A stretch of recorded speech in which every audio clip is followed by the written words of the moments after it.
আসসালামু আলাইকুম। অর্থনৈতিক শুমারি 2024-এ আপনাদের সকলকে স্বাগতম।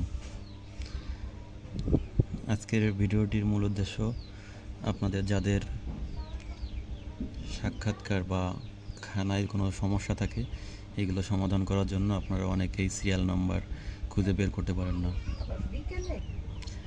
আপনারা খুব সহজে যেভাবে সমস্যাগুলো সমাধান করবেন এবং সিরিয়াল নাম্বার খুঁজে বের করবেন সেই উদ্দেশ্যে ভিডিওটি তৈরি করা। তো জোনাল অফিসারের সঙ্গে কথা বলে আমি জানতে পারলাম আপনারা অনেকেই আপনাদের ইসিএল নম্বর সুন্দরভাবে বের করতে পারেন না। আপনারা নাকি এই ক্রমিক নম্বর অনুযায়ী ওনাকে বলেন, যার কারণে আপনারা কত নম্বর ইয়েতে আছে, তারপরে ইসিএল নম্বর কত এটা বলতে পারেন না। তো আপনাদেরকে সহজভাবে এটা বের করার জন্য এবং সমাধান করার জন্য আমি একটু দেখিয়ে দিতে চাই।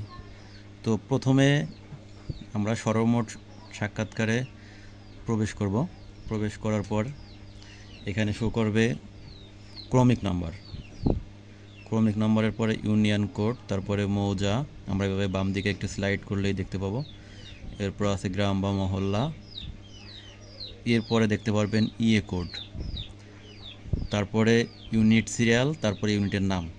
তো এখানে আমাদের জোনাল অফিসার উনি যদি বলে যে এত নম্বর ইয়ের এত নম্বর সিরিয়াল এবং এই নাম, তখন আপনারা যেভাবে খুঁজে বের করবেন, এই যে দেখুন এখানে ইয়ে নাম্বার 5 আছে, ইয়ে নাম্বার 1 আছে, তারপরে এই যে দেখুন 5-এর সিরিয়ালে আছে 1 2 3 4, আবার ইয়ে নাম্বার 1-এর সিরিয়ালে আছে 1 2 3 4, এভাবে করে গেছে। কিন্তু আপনারা যদি গড় ক্রমিক নাম্বার অনুযায়ী বলতে যান তাহলে এখানে 1 2 3 4 একবারই, ক্রমিক নাম্বারে 1 একটাই, 2 এভাবে করে চলে গেছে। যার কারণে ক্রমিক নাম্বার বললে সিরিয়াল খুঁজে বের করতে আপনাদের কষ্ট হয়, জোনাল অফিসারের বুঝতে সমস্যা হয়।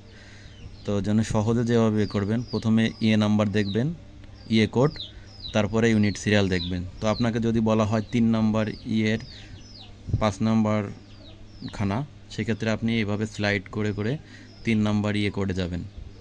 আমি বোঝানোর জন্য বলছি, সেটা যে কোনো নম্বরের ইয়ে কোড হতে পারে, 3 অথবা 5 বা 7 যাই হোক। তো এইভাবে স্লাইড করে করে আপনার 3 নাম্বার ইয়ে খুঁজে বের করতে হবে।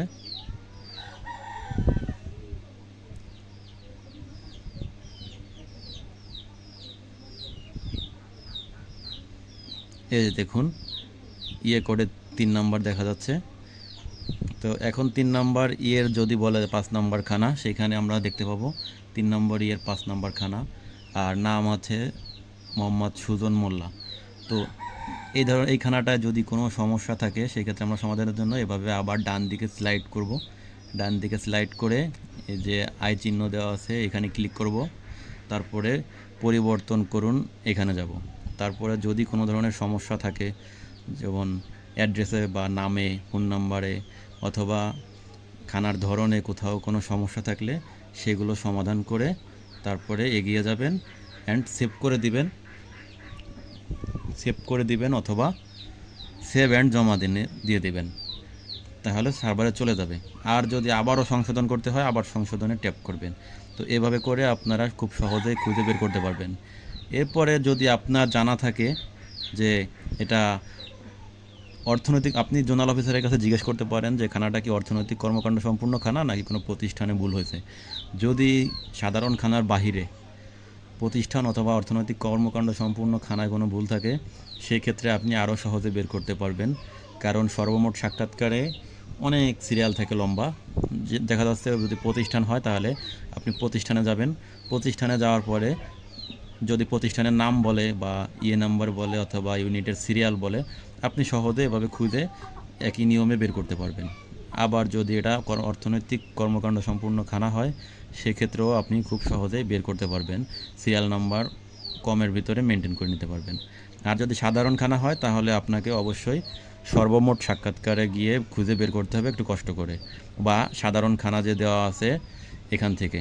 তো আপনাকে যখন জোনাল অফিসার বলবে তখন আপনি একটু জিজ্ঞাসা করবেন যে এটা কী ধরনের খানা, প্রতিষ্ঠান না সাধারণ খানা নাকি অর্থনৈতিক খানা। আর একটা ব্যাপার হচ্ছে প্রতিদিনেরটা প্রতিদিনেই আপনার সমাধান করতে হবে। তারিখ চেঞ্জ হয়ে গেলে ওইটার আপনি ওই মুহূর্তে সমাধান করতে পারবেন না, হয়তোবা আমাদের কাজের শেষে কোনো নির্দিষ্ট একটা সময় সমাধান করার সুযোগ দেওয়া হবে, তখন সমাধান করতে হবে। আরেকটা ব্যাপার হচ্ছে অনেকের আংশিক খানা থাকে যেগুলো সার্ভারে পাঠানো হয় না, তো এগুলো আপনারা ওই দিনের মধ্যেই অবশ্যই সমাধান করবেন এবং সমাধান করে সার্ভারে জমা দিয়ে দিবেন। সেই ক্ষেত্রে আপনার দিনের কাজ প্রতিদিনের কাজ প্রতিদিন সমাধান হয়ে যাবে, আপনার আর কোনো ঝামেলা থাকবে না। ধন্যবাদ সকলকে।